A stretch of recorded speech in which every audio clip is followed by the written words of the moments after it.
Hello dreamers, let's start the video with a question. What is a theme?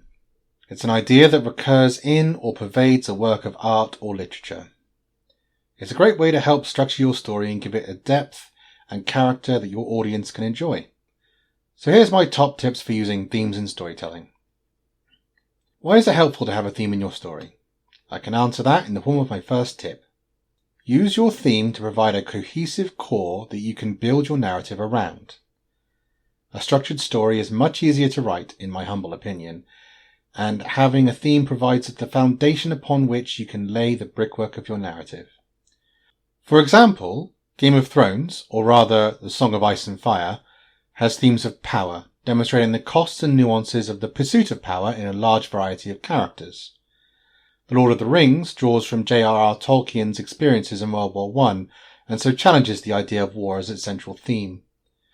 So pick your theme and think about ways in which it will influence your story, and lay the groundwork when plotting your story to convey a message that will structure everything in a satisfying way. Tip 2. Phrase your theme in the form of a question. One piece of advice I've come across is to phrase your theme in the form of a question, so it'll help identify whether or not you've strayed from it. But that's not the most important part of this tip. The thing about picking an abstract concept is that it can be hard to say what you need about the idea as a whole. For example, if you had love as your theme, what kind of love? Romantic love is a go-to, but what about parental love, friendship, the love between a pet and their owner? How about unrequited love, or love for one's country or community? It also begs questions of betrayal, loyalty and trust. All of these things can be a theme in their own right. So if you try to use love as your theme, and then try to implement all of the above into one book, it will lack cohesion and feel like a bunch of arbitrary choices instead of having a dedicated and structured point. Try and narrow in on something specific and make it real, like carving a statue from a block of marble. If I was to speculate as to the theme of the movie Frozen, I'd say it's about sisterly love. Or to pose it as a question, I'd ask, is love between siblings as valuable as other types of love? Or perhaps, how strong is sibling love? I think it answers these questions really well.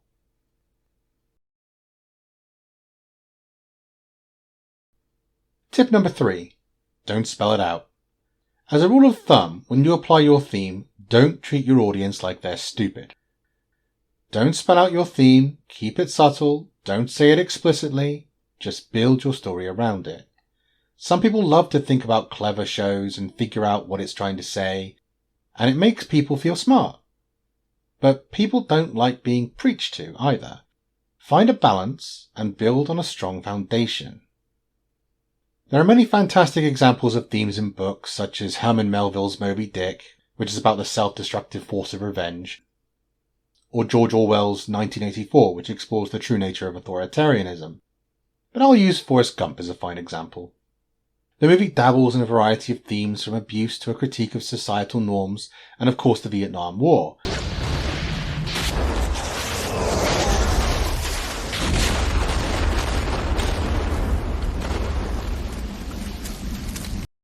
But the core theme is, of course, that you shouldn't judge a book by its cover. Or as the movie so eloquently puts it, stupid is as stupid does, sir. That is to say that one should not be judged by their appearance, but by their actions. Is someone stupid if their actions don't reflect that?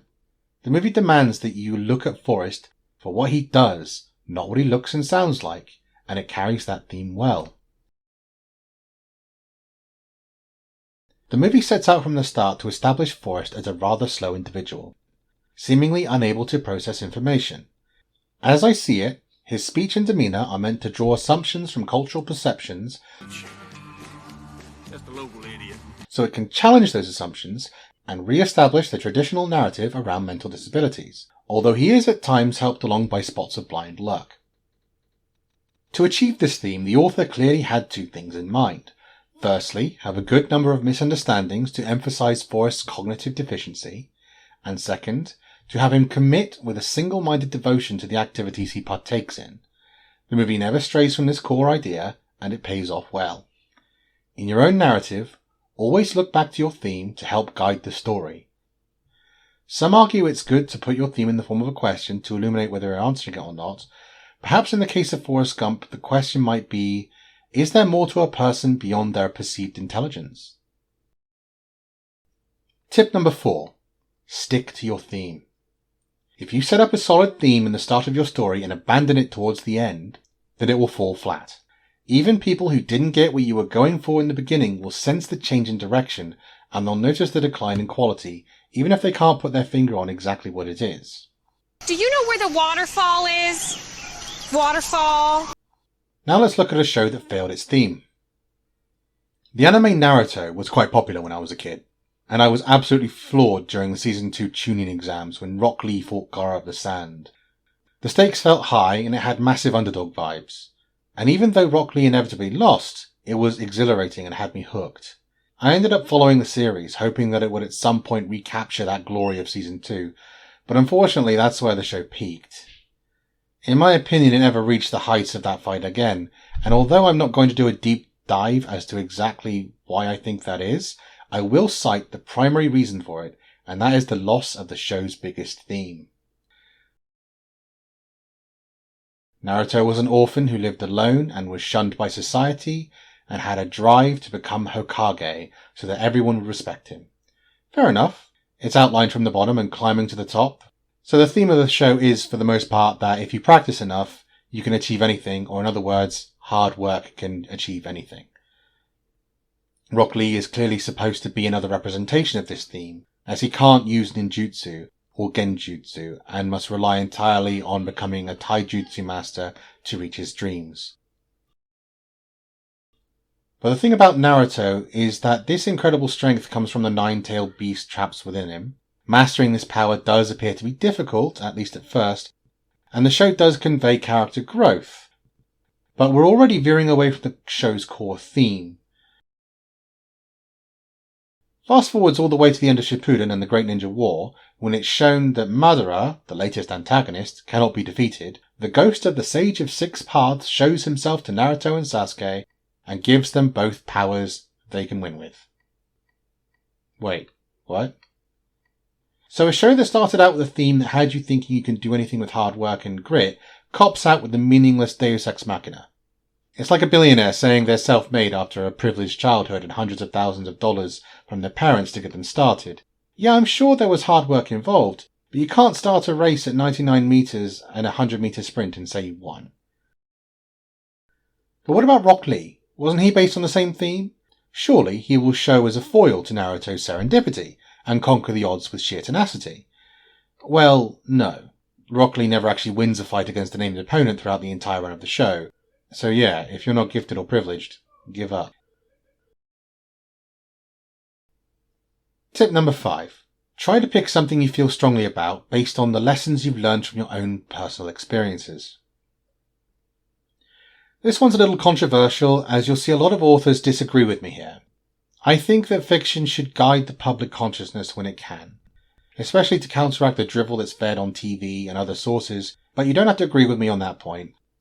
Let me know in the comments if you want me to elaborate in another video.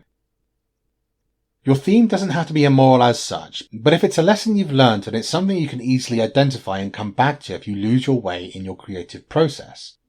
This really is just one of those write about what you know tips. This means if you ever start getting lost in your writing process, or if you come across writer's block, you can simply refer to your own life experience and derive inspiration from that.